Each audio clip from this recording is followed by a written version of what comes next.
Hi అండి, నమస్తే అందరికీ. Welcome to Saisha channel. Blog చూసిన వెంటనే సబ్స్క్రైబ్ చేసుకోండి, లైక్ చేయండి, నన్ను సపోర్ట్ చేయండి. తప్పకుండా మీ సపోర్ట్తో ఇంకా ముందుకి వెళ్తామండి. అలాగే మంచి మంచి వ్లాగులతో మీ ముందుకు వస్తాను. దివాళీ వ్లాగు, అలాగే కార్తీక పౌర్ణమి వ్లాగులతో. ఏంటి రెడీ అవుతున్నాను అనుకుంటున్నారా? అయితే మేము ఈరోజు నైటీస్ కొనడానికి వెళ్తున్నామండి. ఇది థర్స్డే ఈవినింగు. చాలా రోజులు బట్టి నైటీస్ తీసుకుందాం అని అనుకుంటున్నానండి. అస్సలు అవ్వట్లేదు. అంటే మీరు అనొచ్చు నైటీసే కదా అని, కానీ మనకి టైం కుదరాలి కదండి. పాప ఉంది నాకు, చిన్న పాప, అందువల్ల అస్సలు కుదరట్లేదండి టైము. అయితే ఫస్ట్ ఫ్లోర్లో ఉన్నాయి నైటీస్ అని చెప్పారు, అందుకని చెప్పి ఫస్ట్ ఫ్లోర్కి వెళ్తున్నాము. ఇక్కడ నేను నైటీస్ చూసుకుంటున్నాను. అయితే వచ్చి మనకి చాలా బాగున్నాయండి. నేను ఒకటే చూసుకుంటాను, కంఫర్ట్ అండ్ క్వాలిటీ చూస్తానండి. కాస్ట్ పక్కన పెడితే రోజు డైలీ వేర్ వేసుకునేవి కదా అని చెప్పి నేను థిక్కే ప్రిఫర్ చేస్తానండి. ఎందుకంటే ఏమన్నా మరకలు అవి పడితే కూడా మనకి కంఫర్టబుల్గా ఉంటాయని నేను ఈ 3 నైటీస్ తీసుకున్నాను. ఇది నెక్స్ట్ డే ఫ్రైడే మార్నింగ్ అండి. అయితే నిన్న తీసుకున్నాను కదండి నైటీస్ 3 కూడా, అందులో రెడ్ కలర్ నైటీ అండి ఈరోజు వేసుకున్నాను. ఈరోజు ఫ్రైడే కదా, రెడ్ కలర్ వేసుకుంటే మంచిది కదా అని చెప్పి చాలా బాగా అనిపించింది. అందుకని చెప్పి రెడ్ కలర్ నైటీ వేసేసుకున్నాను. మనం ఏదన్నా కొన్న వెంటనే అది చూసేయాలి కదండి, అసలు ఎలా ఉంది ఏంటనేది. నాకు ఎందుకంటే నార్మల్ నైటీ కన్నా ఇది ఎందుకు నచ్చిందంటే ఫ్రంట్ కొంచెం మోడల్ వచ్చిందండి, చిన్న చిన్న అద్దాల కింద. మీకు చూపిస్తాను తర్వాత ఎప్పుడైనా. అయితే ఇక్కడ వచ్చేసి నేను మంచినీళ్ళు పట్టుకుంటున్నానండి. మార్నింగ్ లేవగానే హెడ్ బాత్ చేసేసాను నీట్గా. తలస్నానం అది చేసేసి కిచెన్లోకి వచ్చి మంచినీరు అంటే వంట చేయడానికి నీరు పట్టుకుంటానండి. అలా తాగడానికి నీరు కూడా రోజు పెడతాను. అయితే ఇవాళ శుక్రవారం కాబట్టి మొత్తం అన్నీ కూడా క్లీన్ చేసుకొని నెక్స్ట్ అక్కడ వంట చేయడానికి క్యాన్తో నీళ్ళు పట్టుకున్నాను. అలాగే ఇంకా మిగతా క్యానులతో వచ్చి వేడి నీళ్ళు పొయ్యి మీద పెట్టానండి. అయితే ఎందుకు వేడి చేస్తున్నానంటే మనం మామూలుగా సీజన్ అయితే పర్లేదండి, కొంచెం ఈ మంత్స్ మనకి జలుబు దగ్గు ఇవన్నీ ఎక్కువగా ఉంటాయి. కొంచెం నీళ్ళు వేడి చేసి పెడితే బెటర్ కదా అని నేను డైనింగ్ టేబుల్ మీద, అంటే మరీ వేడి చేయనండి, జస్ట్ కొంచెం వేడి చేసి అక్కడ పెట్టుకున్నాను మూత పెట్టి. ఆ వాటర్ మనం మళ్ళీ బాటిల్స్లో వేసుకోవచ్చు. అయితే ఈ లోపల మా హస్బెండ్కి లేవగానే టీ అడుగుతారండి. సరే టీ పెట్టేసాను పక్కన, ఒక దాని మీద పాలు మరుగుతున్నాయి, టీ ఇచ్చేస్తున్నానండి. టీ ఇచ్చేసిన తర్వాత మళ్ళీ టిఫిన్ రెడీ చేద్దాం కదా అని చెప్పి నేను మళ్ళీ కిచెన్లోకి వచ్చాను. కొంచెం మొన్న ఇడ్లీ పిండి ఉందన్నమాట. ఆ ఇడ్లీ పిండితో మా బాబుకి మినపట్టు అంటే చాలా ఇష్టం. ఇడ్లీ కన్నా కొంచెం అట్లు ఎక్కువ ప్రిఫర్ చేస్తాడు, ఎందుకో తెలీదు మరి. అసలు మనమేమో ఆయిల్ ఫుడ్డే ఇష్టపడమని చూస్తుంటాం.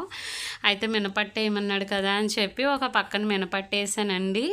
ఈలోపు చట్నీ చేద్దాం కదా అని చెప్పేసి, చట్నీ లేకపోతే మాత్రం అసలు తినట్లేదండి. రోజు ఈ చట్నీలు చేయలేకపోతున్నాము. అది మీరు కూడా ఫేస్ చేస్తున్నారని అనుకుంటున్నాను. ఎందుకంటే ఒకసారి వేరుశనగుళ్ళు చట్నీ, ఒకసారి వేపించనపప్పు చట్నీ, ఒకసారి టమాటో చట్నీ. ఇంట్లో ఎన్ని ఉన్నా ఆవకాయ ఉన్నది మాగే ఉంటుందండి మనకి, అయినా సరే చట్నీ కావాలంటారు. ఈ పిల్లలతో ఏంటో తెలీదు. అయితే ఈరోజు వచ్చి నేను వేపించనపప్పు చట్నీ చేస్తున్నాను. కారం అయితే తక్కువ వేస్తానండి పాప గురించి అని చెప్పి. మేము కారం కూడా చాలా తక్కువ తింటాము. పాప చిన్న పాప 5 సంవత్సరాలండి. ప్రతిదానికి కారం కారం అంటుంది, అందువల్ల నేను కారం కొంచెం తగ్గించే వేస్తాను. ముందుగా చూసుకుంటాను. అయితే చట్నీకి పోపు పెడుతున్నానండి. పోపులో వచ్చే జీలకర్ర, ఆవాలు, ఎండుమిర్చి, అలాగే కరివేపాకు వేసి కొంచెం ఆయిల్ బాగా హీట్ ఎక్కిన తర్వాత వేసుకుంటే మనకి చట్నీ ఎప్పుడూ కూడా, అంటే హీట్ అయిన ఆయిల్ వేస్తాం కదండి చట్నీ, దానివల్ల ఏమవుతుందంటే టేస్ట్ బాగుంటుందండి. అందుకే మనకి లాస్ట్లో పోపు పెట్టుకోమని చెప్తారు. ఇక్కడ పోపు అయితే పెడుతున్నాను అనమాట చట్నీకి. అది అందులో వేసేసి కలిపేసి వాళ్ళకి టిఫిను తర్వాత ఈ చట్నీ ఇచ్చేస్తే వాళ్ళకి టిఫిను. నెక్స్ట్ ఇది రెడీ అయిపోయినట్టే నాకు. తర్వాత బయటకు వచ్చేసాను, తులసి మొక్క దగ్గర అది క్లీన్ చేసుకుందాము ఈ లోపు అని చెప్పేసి బయట కడిగేసుకుంటున్నానండి. తులసి మొక్క దగ్గర ఎంత అపార్ట్మెంట్ అయినా మన గుమ్మం దగ్గర మనం చేసుకోవాలి కదండి. అయితే క్లీన్ చేసేసుకుంటున్నాను నేను ఇక్కడ. మొత్తం అంతా క్లీన్ అయిపోయిన తర్వాత కొంచెం సేపు అలా వదిలేస్తానండి, ఆరుతుంది కదా అని చెప్పేసి. తర్వాత ఆరే లోపల నేను మా పాప ఇంక వాళ్ళిద్దరూ వెళ్ళిపోయారు. మా హస్బెండు నెక్స్ట్ మా బాబు వెళ్ళిపోయారు. మా పాపకు కూడా నేను స్నానం చేయించేద్దామని బకెట్లో హాట్ వాటర్ వేసాను. అదే చేస్తాను అన్నది. సరే మనం కూడా పిల్లలకి చిన్నపిల్లలైనా కూడా అలవాటు చేయాలి ఇప్పటి నుంచి అని చెప్పి ఓకే ట్రై చేయన్నాను. ఈ లోపు బ్లాంకెట్ వేస్తున్నానండి. లేవగానే ఎవ్వరు ఏమీ చేయరు కదండి. ఆ బ్లాంకెట్ కూడా మనమే వేసుకోవాలి. ఆ దుప్పటి అది క్లీన్ చేసుకొని బెడ్ మీద ఒకసారి అలా చూసుకుంటే ఎంత బాగుందో చెప్పండి. పీస్ఫుల్గా అనిపిస్తుంది కదా. నెక్స్ట్ తర్వాత పాప కూడా రెడీ అయిపోయిందండి. పాపకి టిఫిన్ ఒక 4 ముక్కల కింద చేసి పెట్టాను మినపట్టుని. మొత్తం చూస్తే తిందని చెప్పి అందులో ఎన్ని కావాలితే అన్ని తినగలిగితే తింటుంది. తినడమే అలవాటు చేశానండి.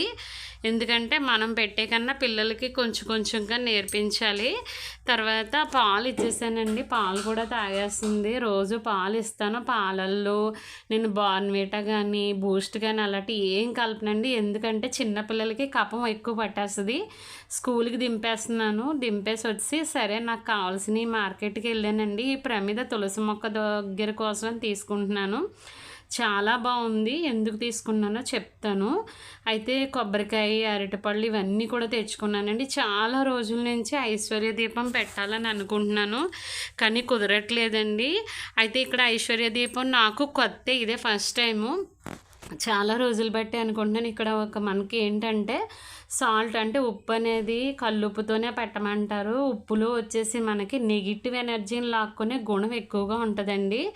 అందుకే ఉప్పుతో మనకి ఏ దీపమైనా సరే పెట్టమనో లేకపోతే ఏదో విధంగా మనకి పూజల్లో వాడమని ఎందుకు చెప్తారంటే దిష్టి గుణం ఉన్న నెగిటివ్ ఎనర్జీ ఉన్నా పోతుందండి. సో పాపకి నాకు ఈ మధ్యన కొంచెం హెల్త్ అప్సెట్ అయింది.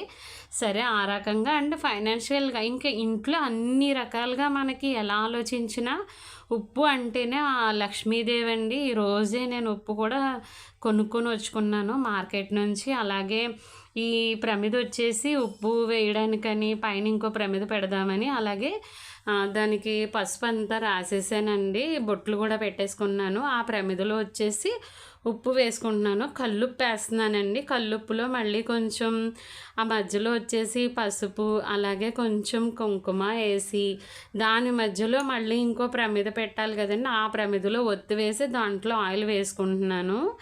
అయితే ఇది రెడీ చేసేసుకుంటే నెక్స్ట్ మనకి ఈజీ అవుతుంది కదండి. ఇది వచ్చేసి నేను తులసి మొక్క కోసం తీసుకున్నానండి. తులసి మొక్క దగ్గర దీపం పెడుతుంటే అసలు గాలికి ఎంత అలా అంటే అండి కొండెక్కిపోతుంది. నాకైతే ఇది బాగా అనిపించింది. కొంచెం ఆ మూత క్లోజ్ చేయడం వల్ల మనకి ఏమవుతుందంటే కొండెక్కకుండా ఉంటుందండి. ఎక్కువసేపు ఉంటుంది తులసి మొక్క దగ్గర. మీకు పూజ చేసినప్పుడు చూపిస్తాను. నెక్స్ట్ ఇక్కడ ఉప్పు దీపం వచ్చి నాకు పైన ప్లేస్ లేదండి. అందుకోసమని నేను కిందే పసుపు అది రాసి దాని మీద ఒక ప్లేట్ పెట్టి ఆ ప్లేట్లో ముగ్గు వేసి మళ్ళీ ఆ ముగ్గు మీద ఇప్పుడు నేను ఏదైతే రెడీ చేసుకున్నానో ఉప్పు ప్రమిద ఆ ప్రమిదను పెడదాం కదా అని చెప్పి అన్నీ రెడీగా పెట్టుకున్నానండి. ఇవాళ అయితే నేను చాలా మనస్ఫూర్తిగా చేసుకున్నానండి పూజ అనేది. అంటే యాక్చువల్గా ఇదంతా మనకి పిల్లలు కానీ ఎవరైనా లేనప్పుడు ఇంకా బాగా జరుగుతుందేమో అనిపిస్తుంది. అయితే ఆ ప్రమిద కూడా పెట్టేశాను. దాని మీద దీపారాధన చేశానండి. కింద నాకు పైన 2 అరలు ఉంటాయి. పైన అరలో అంతా దేవుళ్ళు, కింద అరలో కొంచెం సామాన్ టైప్ ఏవో ఉంటాయి. అవి కాకుండా నేను కింద పెట్టుకున్నాను. అమ్మవారికి మనం మనస్ఫూర్తిగా చేసుకుంటా తల్లి చూస్తుందని నమ్మకం అండి. తర్వాత నేను తులసి మొక్క దీపం కూడా చూసారు ఎంత బాగుందంటే అసలుకి నేను ఎందుకు తీసుకున్నానో తెలియదు. ఈ రోజు అయితే ఫుల్ గాలండి. అసలుకి ఆ గాలిలో దీపారాధన ఎలా ఉంటుందో అనుకున్నాను. ఈ లోపు అక్కడ పూజ అయిపోయింది తులసి మొక్క దగ్గర. ఇంకా లోపలికి వచ్చి హారతి కూడా ఇచ్చేసుకున్నానండి. ఇవాళ పూజ అయితే అసలుకి చాలా బాగా జరిగిందండి. ఎంత హ్యాపీ వేసిందంటే అసలు చేయగలనా లేదా, ప్రాసెస్ చాలా పెద్దది. పాపతో అంటే ఇల్లన్నీ క్లీన్ చేసుకోవాలి, అంతా చేయాలని చాలా ఆవిడ చేయించేస్తుంది అంతే అండి. అదిగోండి చూడండి ఉప్పు దీపము నిజంగా చాలా హ్యాపీ వేసింది. మనకి రిజల్ట్ అనేది గురించి కాకపోయినా మనస్ఫూర్తిగా ఇలాంటి ఒక పూజ అనేది భక్తి భావాలను నేర్పుతుందండి. అంటే మనలో ఉన్న భక్తికి నిదర్శనం అండి ఇది. మనం ఎంత చేస్తే ఆ తల్లి కూడా అంత చూస్తుంది మనల్ని. అంటే ఇప్పుడు ఇంత చెయ్యండి అంత బాగా చూస్తుంది అని కాకుండా మనకి వీలైనంత వరకు మనకి ఉన్నంతలో టైం కానీ ఓపిక కానీ ఓర్పు కానీ ఇవన్నీ ఆధారపడి ఉంటాయండి పూజ మీద. మన భయమే భక్తి అండి, భక్తే భయం అండి. మన భక్తిని ఇలా చూపించుకుంటున్నాం అంతే అండి. ఆ తల్లికి మన మనస్ఫూర్తిగా మనలో ఉన్న భక్తిని, అమ్మ నీకు ఈ రకంగా చేయగలిగాను అని మనస్ఫూర్తిగా చెప్పుకోవడం అనమాట. తులసి మొక్క దగ్గర అయితే మీరు చూడండి, కొంచెం ఆ ప్రమిద అయితే లోపల అసలుకి దీపం అలా వెలుగుతూనే ఉంది. మీరు నమ్మరు ఎంతసేపు వెలుగుతూ ఉందో. చాలా హ్యాపీ వేసింది.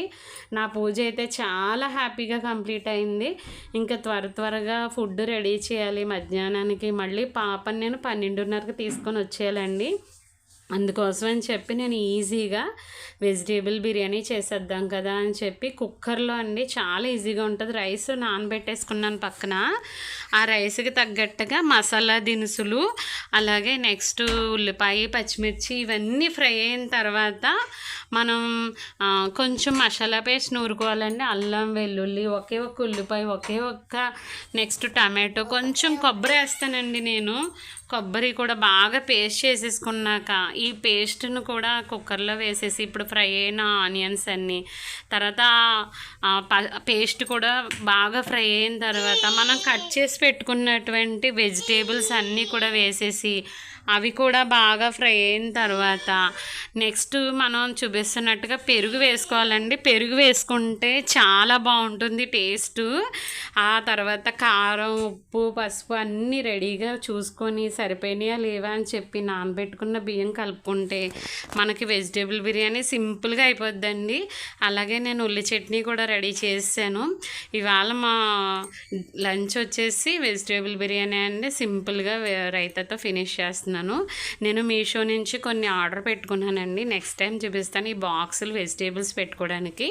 ఇక్కడితో ఈ వ్లాగ్ ఎండ్ చేస్తున్నాను. చూసిన ప్రతి ఒక్కరూ సబ్స్క్రైబ్ చేయండి, నన్ను సపోర్ట్ చేయండి. సాయిషా ఛానల్ని సబ్స్క్రైబ్ చేసుకోండి. థ్యాంక్ యూ అండి.